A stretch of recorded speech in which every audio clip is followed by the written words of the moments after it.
Assalamualaikum warahmatullahi wabarakatuh. Saya di sini akan menjelaskan sosok Ki Hajar Dewantara. Siapa sih yang tidak mengenal dengan sebutan nama Ki Hajar Dewantara? Beliau memiliki nama asli yaitu Raden Mas Suhardi Suryaningrat yang sejak tahun 1923 dirubah menjadi Ki Hajar Dewantara. Dia adalah sosok bangsawan Jawa, aktivis pergerakan kemerdekaan, guru bangsa, kolumnis politis, dan juga sebagai pelopor pendidikan bagi kaum pribumi pada masa penjajahan Belanda. Dia adalah pendiri perguruan taman siswa, yaitu di mana yayasan pendidikan yang diperuntukkan khusus untuk pribumi. Beliau lahir pada 2 Mei 1989 di Pakualaman, Hindia Belanda, dan wafat pada 26 April 1959 dan tepatnya pada umur 69 tahun.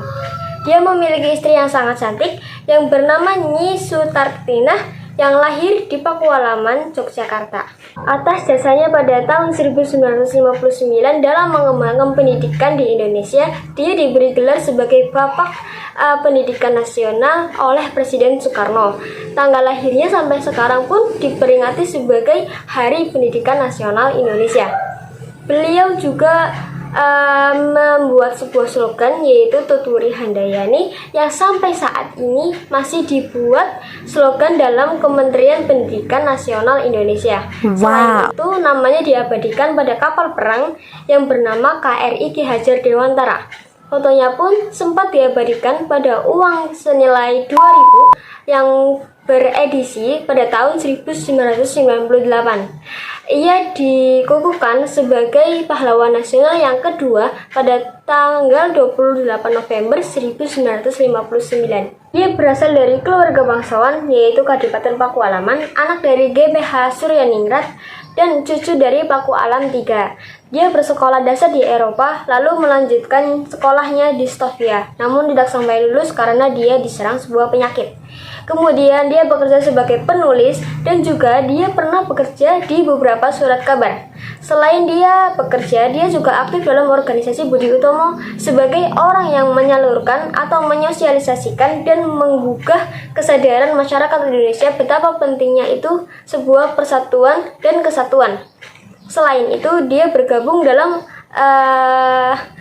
Insulin atau organisasi multi etnik atas pengaruhnya dari Douwe Dekker. Selain itu, dia juga menjadi anggota Indisch Partij. Beliau sempat menuliskan buku yang berjudul dengan bahasa Belanda yang artinya Aku Seorang Belanda, dan buku itu membuat para pejabat Belanda marah karena ditulis dan viral di tengah perayaan kemerdekaan Belanda dan Perancis. Karena buku itu, si Ki Hajar Dewantara itu diasingkan di Pulau Bangka lalu dilanjutkan pengasingan itu ke Belanda.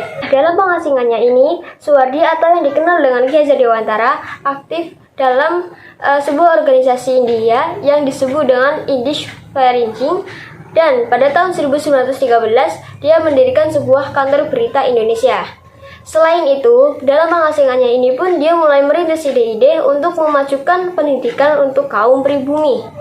Nah, pada studinya ini dia terpikat pada ide-ide beberapa tokoh-tokoh barat. Karena pengaruh inilah yang mendasari untuk mengembangkan sistem pendidikannya sendiri. Nah, dia kembali ke Indonesia pada September 1919. Lalu pada saat ia sudah kembali, dia masih memantapkan ilmunya melalui sekolah binaan saudaranya. Nah, setelah ilmu yang dia dapatkan sudah mantap, dia berhasil mendirikan sebuah perguruan nasional Taman Siswa Yogyakarta pada 3 Juli 1922 saat ia genap berusia 40 tahun.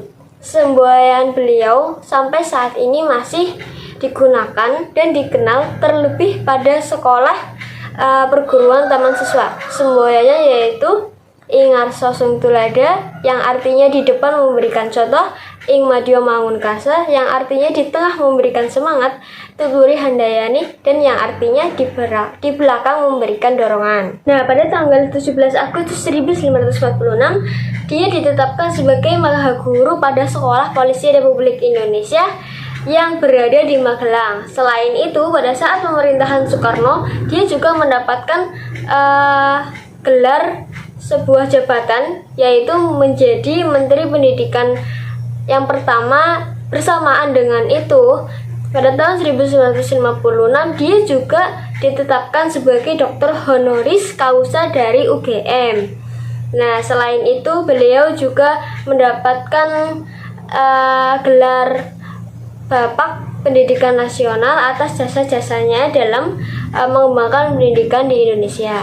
Lalu Ki Hajar Dewantara meninggal dunia pada 26 April 1959 di Yogyakarta, yang tepatnya di Padepokan Ki Hajar Dewantara. Jenazahnya disimpan di Pendopo Agung Taman Siswa, yang lalu dimakamkan di Taman Wijaya Brata pada 29 April 1959. Nah, begitulah cerita Ki Hajar Dewantara. Semoga bisa memahami apa yang saya sampaikan. Terima kasih. Wassalamualaikum warahmatullahi wabarakatuh.